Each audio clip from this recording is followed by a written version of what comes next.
Hello, my name is Lizzie Kennedy, and I've been a tutor at the SVSU Writing Center for 3 years, as well as the coordinator of the Community Writing Center for 2 years. Welcome to another one of our videos on tutoring. In this video, I'll be talking a little bit about theories that concern writing center work. We believe it's important to know where centers come from and ideas about writing processes and theory. I'd argue it's not just another boring history lesson, though. Knowing this history and being able to articulate key beliefs of writing centers lets others know that the work you do is grounded in research and best practices. There are reasons that we do what we do. Knowing this background will also help you battle assumptions and preconceived notions that others may have about tutoring. Historically, writing has been viewed in a few different ways, and not all of them are really accurate. And if the writer with which you are working views it in that different or inaccurate way, well, you'll have a clash of expectations which can easily derail a session. The authors of the Allyn and Bacon Guide to Peer Tutoring, Neil Lerner and Paula Gillespie, talk about some of these different views, particularly within the school setting. Lerner and Gillespie remind us that historically, many viewed writing and the teaching of writing as being about correctness. Referencing composition scholar James Berlin, Lerner and Gillespie cite this approach as being about skill and drill. Think of teachers you may have had who emphasize filling out fill-in-the-blank exercises, or consider teachers that have their students focus solely on the 5-paragraph essay. This view is all about there being one right way to do things. We know, however, that the theory of correctness is misguided.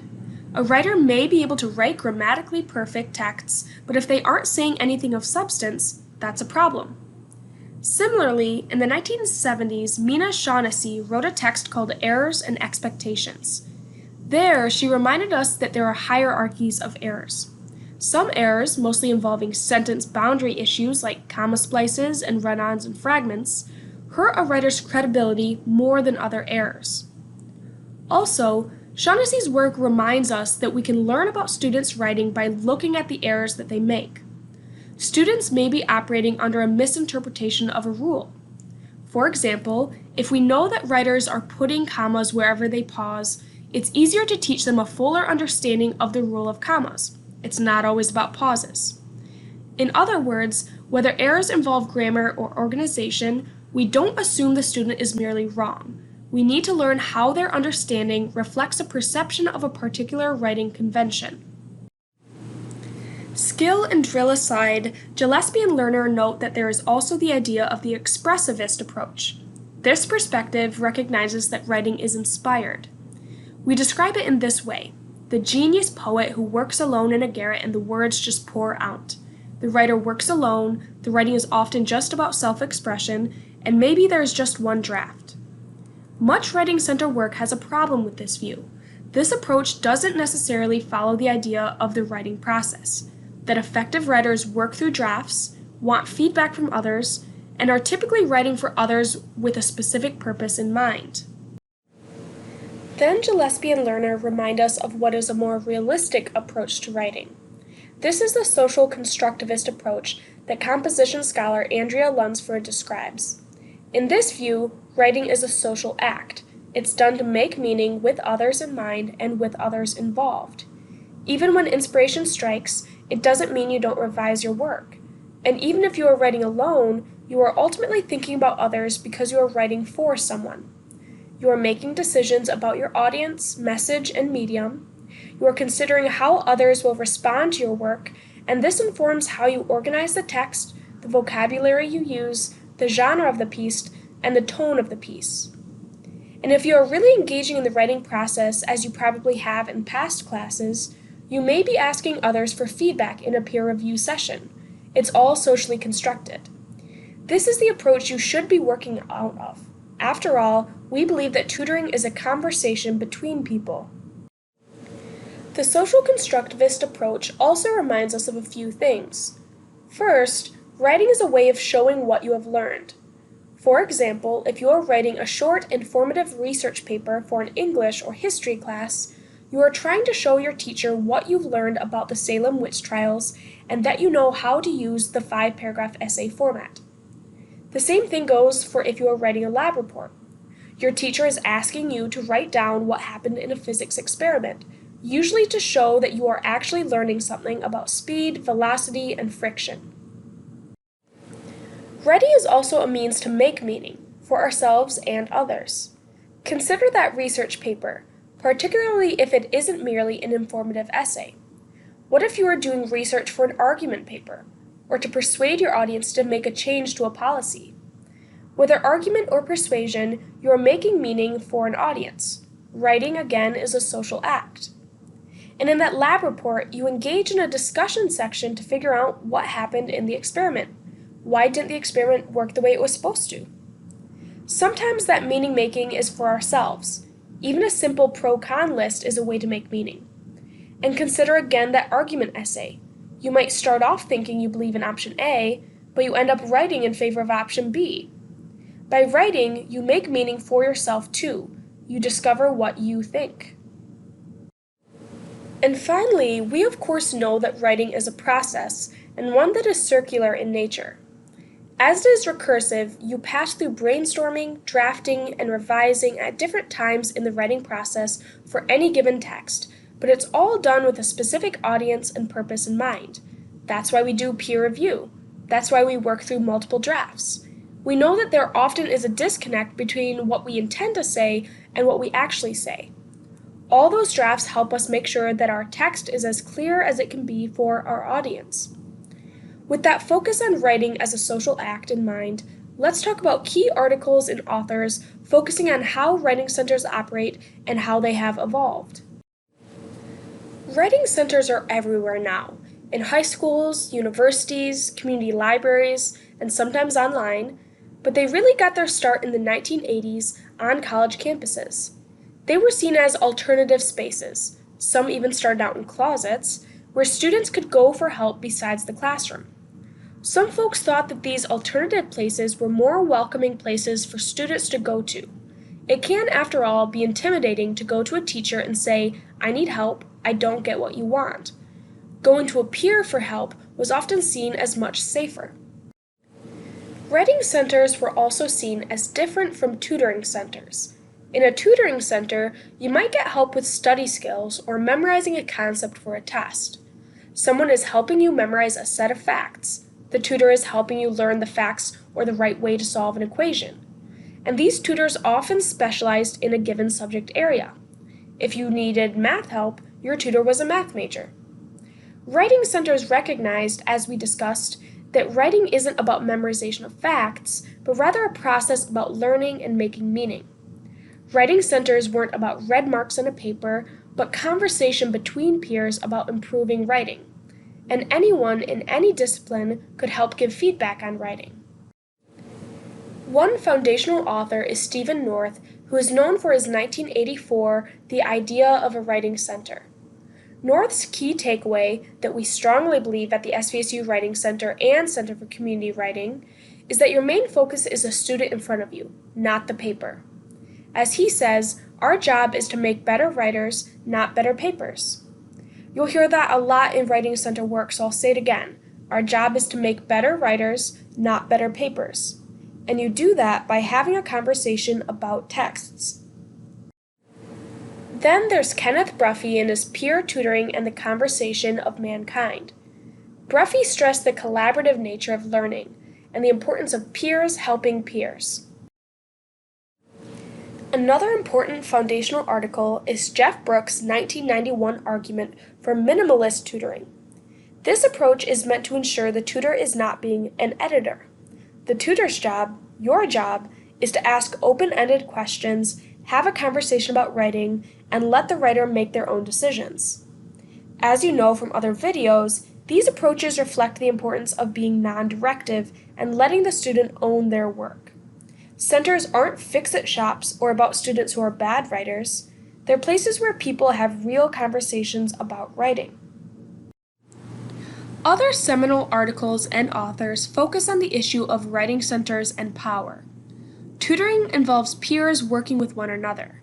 After all, in sessions it's just two writers talking, and in a school setting, ideally just two fellow students talking. However, We have to remember that as a tutor, even though you are a peer, you are working out of a place of power and privilege. You've been hired as a tutor because you are a good writer. You've probably gotten praised for your writing. So, you must be aware of how those perceptions affect a session.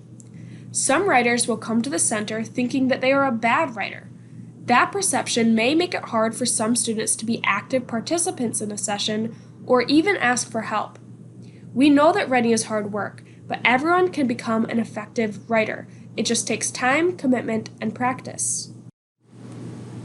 Also, we know that some languages and discourses are more accepted in schools, but that doesn't make those languages and discourses right. However, not all writers you work with will have that perspective. Again, that can create a barrier between a writer and a tutor. Authors that point to these ideas of power, privilege, and discourse communities include James G. and his Literacy Discourse Linguistics, which reminds us about how our identity is tied to our discourse communities. Lori Salem's 2016 Decisions, Who Chooses to Use the Writing Center, also points to this. Many centers rightly collect data about the students who use their resources. After all, this data is an objective way to tell an administrator what you do. And centers that keep data know what students most need help with. Resources can then be made accordingly. Salem, however, says we have to focus on who doesn't come to the center and why, which is an important question for you and your center to ask. Also, with this idea of power comes the concept that centers have the ability to advocate for social justice. For that, there's Nancy Grimm's 1996 Re-Articulating the Work of the Writing Center, which stresses that writing centers must offer socially just visions of literacy to counteract injustices. Other articles that fall along this line include Reginald Denny's 2005 Queering the Writing Center. This article reminds us, as stressed by our friends at the Skyline Writing Center in Ann Arbor, a really impressive high school writing center, that centers need to be places to rethink binaries in tutoring and writing identities. With this focus on justice, however, there is a danger that tutors or centers think of themselves as knights in shining armor. That gets back to issues of power. With that in mind, there's a few other texts that have informed the work of the SVSU Writing Center and Center for Community Writing. Jackie Grutch McKinney, in her 2014 book, Peripheral Visions for Writing Centers, reminds us that we always need to reconsider ideas that we hold about writing centers.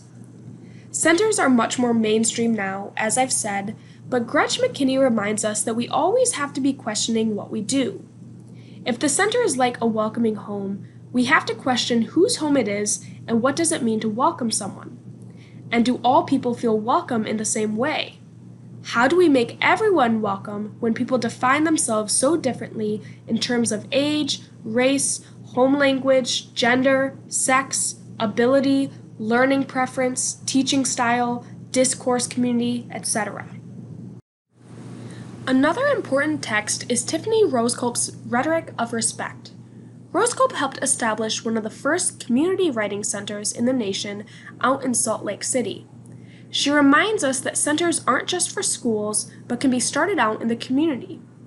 And as Roseculp's title implies, respect is everything. Whether we are working with partners in the community or in our own school's campus, it's important that we listen to partners and writers, get their input, see what they need, and discover what works for them.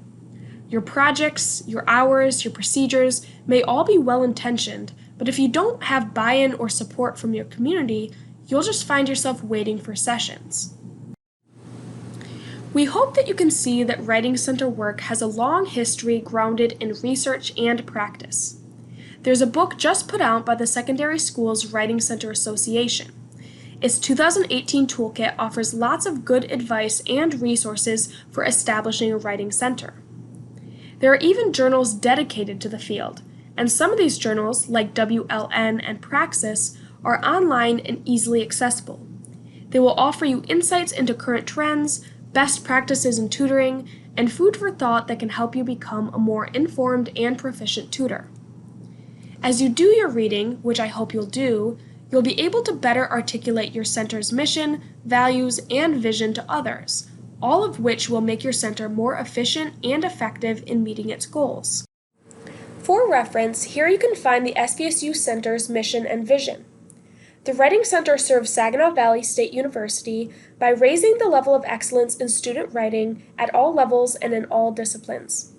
To achieve this goal, the Writing Center provides one-on-one tutorial sessions for students to develop their skills as writers and critical thinkers within the academic community and the community at large. Our Writing Center will be a dynamic place of growth for all writers. To achieve this, we will develop innovative programs to serve all students, engage in our campus and community, and support a dedicated tutoring staff that is trained in and contributes to best practices in Writing Center research. The values of the SVSU Writing Center can also be seen here.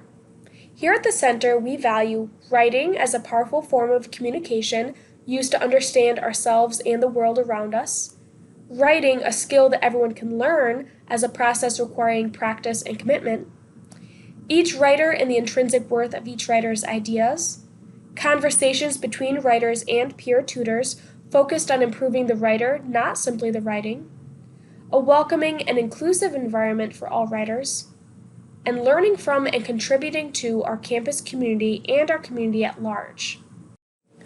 You can also check the mission and values of our Community Writing Center at communitywritingcenter.com. We hope that you can see both of our centers' beliefs about writing and tutoring reflected in our missions, visions, and values. More importantly, they are informed by best practices in the field. Our work is all about learning and making meaning. It's about process, about collaboration and conversation, about the writer, not just the writing, and it's about recognizing how power affects education. It's ultimately about respect. Here are a few more things to consider when thinking about theory in Writing Center work. When you've done peer review in a class, when has it been most productive? How can those productive moves be carried over into your sessions? Which moves do you need to avoid? What values do you think will govern the work of your center? And what are the most important ideas to communicate to the writers you'll work with, to teachers at your school, or to your funders? Thank you again for watching, and good luck as you move forward. Remember that you can find more information about our services at svsu.edu/writingcenter or at communitywritingcenter.com. If you have any questions, please feel free to email us at ccw@svsu.edu.